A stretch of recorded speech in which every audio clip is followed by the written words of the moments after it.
Hello, my name is Daniel Johnson. I want to tell you a little bit about my story. I first heard Bill Harbeck on the radio when I heard Family Life Radio do a program on sexual abuse. And when I was about 5 years old, I was sexually abused.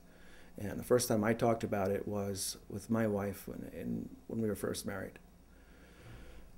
When I heard his story, I knew that I needed to hear more and I needed to meet him.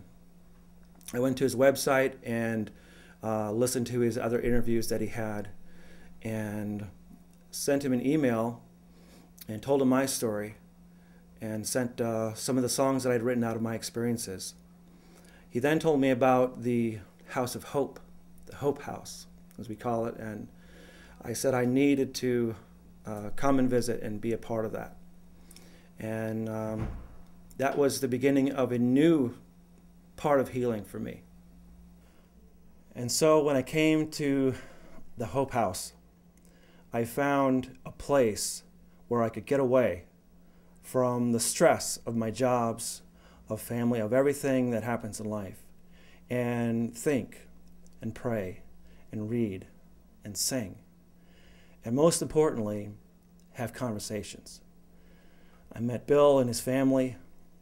I had conversations with Bill, a man who's been through it, a man who is a wounded healer, who's walked through the valley of the shadow of death, who knows how to pursue a person with strength and tenderness. And these conversations were each one life to me. So I've been at the Hope House a week now, and today God did one of the most incredible things in my healing journey so far.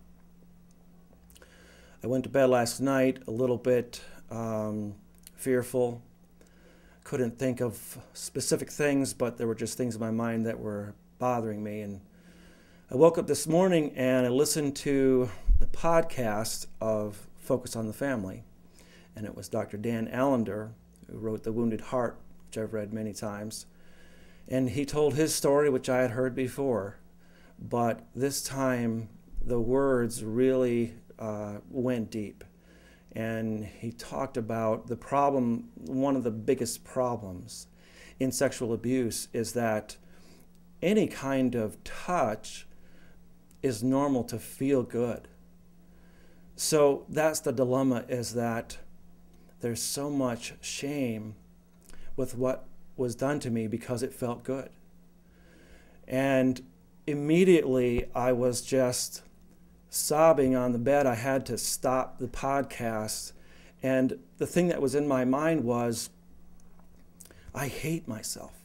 I hate myself for having felt good during this abuse.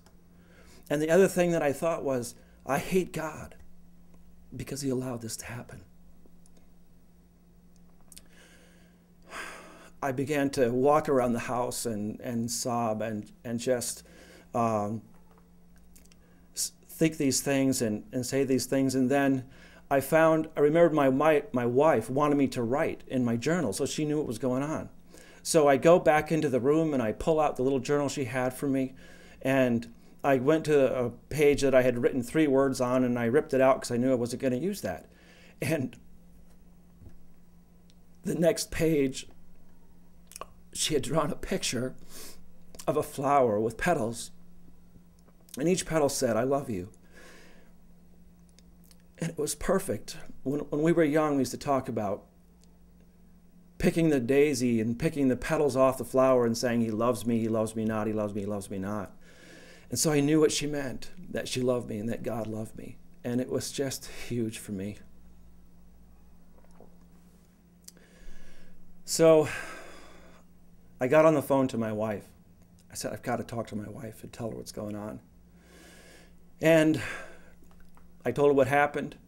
And I said, you know, how people always used to say to me, "You're too hard on yourself, you're too hard on yourself."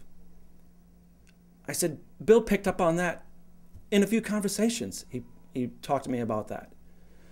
She said, You mean to tell me that for 40 years, people have been saying that to you, but this conversation never happened in a way that people could recognize what was going on? I said, yeah. So it was a wonderful time on the phone, and I've just been given a new hope for my own journey. And I'm not saying that this will happen to anybody else. It's just my story. Everybody's journey is different. I'm super grateful for Bill and Jillian and holding on to Hope Ministries that has created the place for these conversations and for these experiences to take place. And I'm forever grateful.